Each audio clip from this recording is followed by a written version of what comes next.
Bareskrim Polri menangkap 6 tersangka kasus jaringan penyebar konten pornografi lewat komunitas grup Facebook. 6 tersangka diringkus di Jawa Barat, Jawa Tengah, Lampung, dan Bengkulu. Grup sosial media Facebook bernama Fantasi Sedarah sempat ramai diperbincangkan di dunia maya. Warganet membagikan tangkapan layar sejumlah isi percakapan grup tersebut yang mengarah ke hubungan inses atau seks sedarah. Ada ribuan anggota pengguna Facebook yang tergabung dalam grup tersebut. Pihak kepolisian lantas mengusut grup Facebook itu. Setelah ditelusuri, ternyata ada grup lain bernama Suka Duka yang juga ditemukan konten serupa. Polisi juga mengungkap peran para pelaku, di antaranya admin grup dan member aktif yang mengunggah foto serta video pornografi anak di bawah umur. Kini ke-6 pelaku sudah diamankan Bareskrim Polri dan Polda Metro Jaya. Mereka masih dilakukan pemeriksaan lanjutan terkait motif dan potensi tindak pidana lain yang dilakukan pelaku. Sejumlah barang bukti turut diamankan, di antaranya perangkat komputer, handphone dan kartu SIM, serta dokumen foto dan video. Tim TV One mengabarkan. Tersangka MR membuat grup Facebook Fantasi Sedarah sejak bulan Agustus tahun 2024 yang motif tersangka untuk kepuasan pribadi dan berbagi konten dengan member lain. Ditemukan sebanyak 402 gambar dan 7 video yang bermuatan pornografi dari device handphone tersangka MR tersebut. Motif tersangka DK untuk mendapatkan keuntungan pribadi dengan menggugah menjual konten pornografi anak di grup Facebook Fantasi Sedarah dengan harga Rp50.000 untuk 20 konten video dan Rp100.000 untuk 40 konten video ataupun foto. Ya, ini harus banyak-banyak istighfar ya kita kalau melihat kasus-kasus seperti ini. Mengelus dada, kemudian juga yang mengagetkan lagi adalah puluhan ribu loh pengikutnya. 32.000 Putri ya. Bagaimana walaupun memang kemarin polisi sudah menangkap 6 tersangka ya. Ini kan kalau di struktur organisasinya ini pucuk-pucuknya nih udah ditangkap. Tapi yang jadi pertanyaan apakah sudah selesai tugas dari kepolisian? Karena membernya masih banyak begitu ya. Kita akan bahas bagaimana langkah dari pihak kepolisian selanjutnya untuk tentunya membasmi ataupun menuntaskan permasalahan grup Fantasi Sedarah. Sudah ada beberapa narasumber yang hadir pada pagi hari ini. Ada siapa saja, Putri? Ada Brigjen Pol Truno Yudo Wisnu Andiko, Karopenmas Divisi Humas Polri. Selamat pagi, Pak Truno. Selamat pagi, Pak Truno Yudo. Selamat pagi, Mbak Putri. Selamat pagi, Mas Philip. Ya. Dan juga di studio ada Mbak Hanifah Hasna, kriminolog yang akan membedah fenomena apa ini yang terjadi. Kok banyak sekali pengikutnya. Selamat pagi Mbak Hanifah. Pagi Mbak Putri, Mbak Hanifah. Mas Philip. Baik, mungkin kita ke Pak Truno Yudo terlebih dahulu. Pak Truno Yudo, setelah menangkap nih 6 pelaku di balik grup Fantasi Sedarah, apalagi yang harus ataupun yang akan dilakukan polisi? Pasti tidak akan berhenti di sini ya. Masih banyak lagi pastinya jaringan-jaringan yang mungkin saat ini diincar petugas. Baik, terima kasih Mbak Putri. Kami jelaskan terlebih dahulu sebelumnya, selama tahun 2025, Mabes Polri, dalam hal ini adalah Bareskrim Polri dan jajarannya, ini telah mengungkap 17 kasus pornografi anak online dan juga telah menangkap 37 tersangka sebelumnya. Ya. Nah, kemudian juga kita ketahui komitmen yang telah disampaikan oleh Bapak Kapolri dengan adanya akun Fantasi Sedarah, bahwasannya Bapak Kapolri sangat intens sekali karena kita tahu bahwasannya korban adalah para kaum rentan, perempuan maupun anak. Tentu ini menjadi perhatian khusus bagi Polri dan tentu menjadi perhatian publik. Kemudian langkah-langkah yang sudah dilakukan, sekira minggu yang lalu ini menjadi ramai dalam perbincangan dan tentunya kita melakukan langkah-langkah.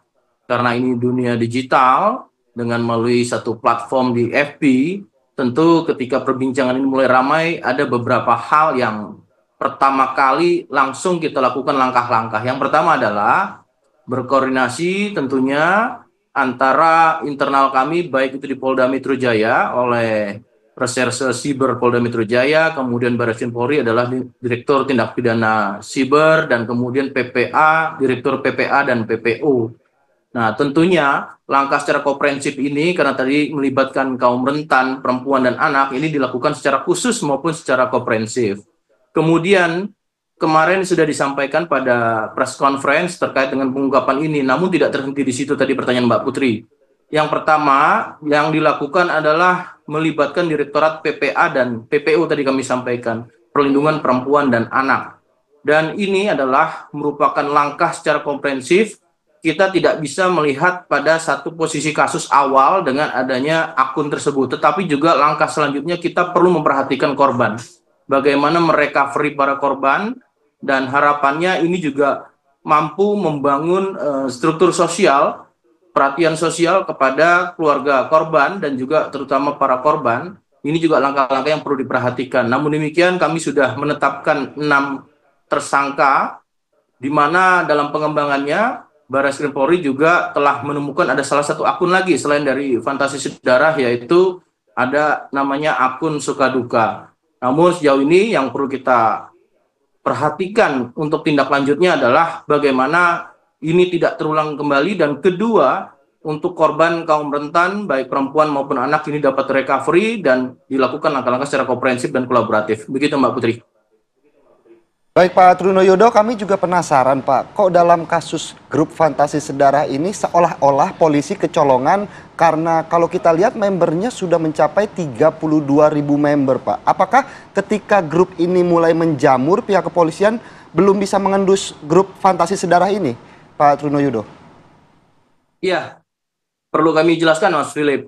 Ini perkembangan teknologi adalah keniscayaan, di mana ruang publik melalui digital ini sangat luas sekali. Tentu kami dengan berbagai stakeholder, khususnya kementerian terkait seperti Komdigi, ini kita kan melakukan langkah-langkah secara komprehensif, baik itu pemantauan, analisa, ya, kemudian juga memonitoring, dan sampai dengan penindakan saat ini. Yang paling utama memang adalah pencegahan. Langkah-langkah pencegahan yang dilakukan oleh Polri, tentu selain tadi berkolaborasi, kita melakukan pantauan-pantauan.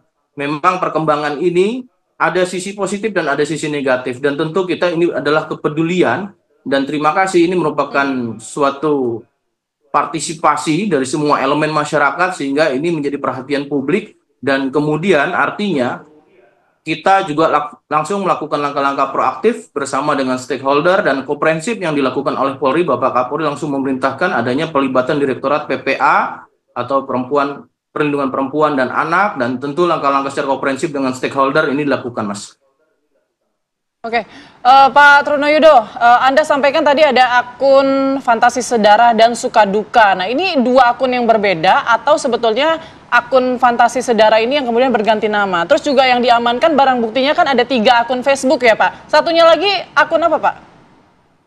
Ada 2 Mbak, Sukaduka dengan Fantasi Sedarah. Dalam hal ini barang bukti ataupun alat bukti lainnya dalam transaksi elektronik di sini terlihat ada 402 gambar dan juga ada beberapa hal lain seperti device dan 7 video. Tentu ini tidak terlepas dari konten-konten yang bersifat, dan kita juga tidak menerapkan terkait dengan undang-undang ITE saja, tetapi juga ada perlindungan anak, kemudian juga pornografi dan juga tindak pidana kekerasan seksual. Baik Pak Truno, kita juga pengen tahu Pak Truno, kemudian latar belakang dari ke-6 pelaku ini kan sudah dirilis juga ya sama polisi. Tapi apakah mereka ini memang bekerja sehari-harinya hanya mengelola komunitas ini atau sebetulnya mereka punya latar belakang lain? Ya, kemarin sudah disampaikan 6 peran dari masing-masing tersangka ya. Di sini ada beberapa yang saya jelaskan kembali. Pertama, tersangka dengan inisial DK.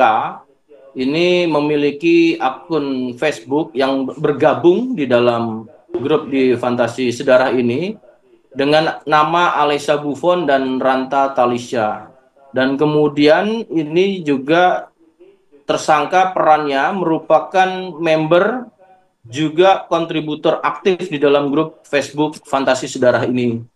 Kemudian yang kedua juga MR, inisial MR ini juga memiliki akun Facebook. Secara pribadinya itu Nanda Frisya, dan kemudian di sini juga perannya itu merupakan admin grup atau yang membuat grup Facebook Fantasi Sedarah. Artinya di sinilah yang menyiapkan wadahnya ya sebagai admin. Kemudian juga dengan tersangka inisial MS ini juga memiliki akun Facebook Mas Bro, di mana perannya adalah member atau juga kontributor aktif di dalam grup Facebook Fantasi Sedarah tersebut. Dan kemudian di sini ada inisial MJ. Nah, kemudian di sini MJ dengan memiliki akun Facebook Lukas juga sebagai member dan kontributor aktif dalam Facebook Fantasi Sedarah tersebut. Yang kelima, tersangka dengan inisial MA ini memiliki akun Facebook pribadinya itu Raja Wali dan tergabung. Perannya adalah merupakan member atau kontributor aktif di dalam grup Facebook Fantasi Sedarah. Dan kemudian juga tersangka ke-6 dengan inisial KA ini juga memiliki peran akunnya dengan nama Temon, dan kemudian tersangka ini merupakan member atau kontributor aktif di dalam grup Facebook yang namanya Suka Duka. Namun demikian Mbak Putri, semua ini kan baru secara awal dan simultan sinambungan, ini proses terus berjalan. Selain daripada pengungkapan secara ITE, pornografi, juga TPKS dan tentunya perlindungan anak, ini masih berlangsung di baik Direktorat Barreskrim Polri yang ada di Siber maupun di Perlindungan Perempuan dan Anak, Mbak Putri. Baik, terima kasih Pak Truno Yudo atas penjelasannya. Nanti saya mau ke Pak Truno Yudo, tapi kita ke Mbak Hanifah terlebih dahulu. Mbak Hanifah, ini kasus yang sangat bikin geger tahun ini begitu, Fantasi Sedarah. Melihatnya seperti apa dari kacamata kriminolog? Ya. Jadi kalau kita lihat ini kan tsunami moral ya, yang sudah dibicarakan oleh beberapa, terutama Ibu Eli Risman 15 atau 20 tahun lalu terkait dengan kondisi ini. Kalau kita melihat kenapa bisa banyak, kalau bisa banyak berarti banyak peminatnya. Betul. Kenapa bisa banyak peminatnya? Karena ada wadahnya. Kenapa ada wadahnya? Karena tidak ada yang mengontrol atau yang menangkap. Lalu kita lihat lagi, segitu banyaknya 32 orang itu kenapa sih? 32.000. 32.000 orang itu kenapa sih? Berarti kan ada yang tadi kembali lagi, ada kerusakan moral. Moral itu tempatnya di mana? Di otak bagian depan, prefrontal cortex. Itu rusak. Sementara ketika seseorang prefrontal cortexnya rusak, itu tidak ada bedanya dengan binatang. Oke, jadi maksudnya ini tidak hanya fantasi semata ya, tapi memang sudah menggambarkan perilaku masyarakat pada saat ini. Iya, betul sekali. Berarti segitu banyak orang itu otaknya sudah rusak. Di mana yang rusak itu adalah orang tua, guru, anak-anak. Mau jadi apa negara ini? Kan kalau kita melihat lebih jauh lagi, siapa sih sebetulnya yang mau merusak? Gitu. Karena ketika seseorang sudah terkontaminasi dengan pornografi, yaitu diserang bagian depannya tadi, itu yang bisa membedakan antara manusia dengan binatang. Apa yang mau diperbuat dengan kondisi ini? Mereka tidak tahu norma, nilai, hukum, mereka abaikan semua. Jadi batas antara benar dan salah mereka nggak ada. Dan kemudian ini ada di platform yang aman-aman saja, bisa dibentuk dan bisa dibubarkan kapanpun mereka mau. Gitu. Jadi ketika kita mau bilang ini kok Agustus sudah ketahuan sekarang kok baru ditangkapin gitu. Menurut saya mau lama atau tidak, yang penting ada respon gitu loh. Tapi ini adalah panen, tsunami moral ini dari kapan? Mereka terpapar mulai kapan? Dari mana paparannya? Betapa bebasnya situs-situs porno itu meracuni anak-anak kita, bahkan orang dewasa. Oke. Gitu. Nah, motif mungkin pengikutnya ini bergabung ke dalam situ, itu tuh apakah memang mereka sebenarnya dari awal memang sudah ada gangguan? Iya. Apakah ini gangguan seksual atau gangguan jiwa? Mungkin nanti bisa dijelaskan juga. Atau memang tadinya normal sebetulnya karena terpapar, kemudian kita kemudian mereka akhirnya nagih gitulah ya. Kalau kata Putri awalnya kepo begitu ya, mungkin kepo, ingin gabung, ingin lihat, lama-lama jadi nagih gitu ya. Tapi sesaat lagi Mbak Hanifah kita akan jawab usai jeda berikut, tetap bersama kami di Apa Kabar Indonesia Pagi.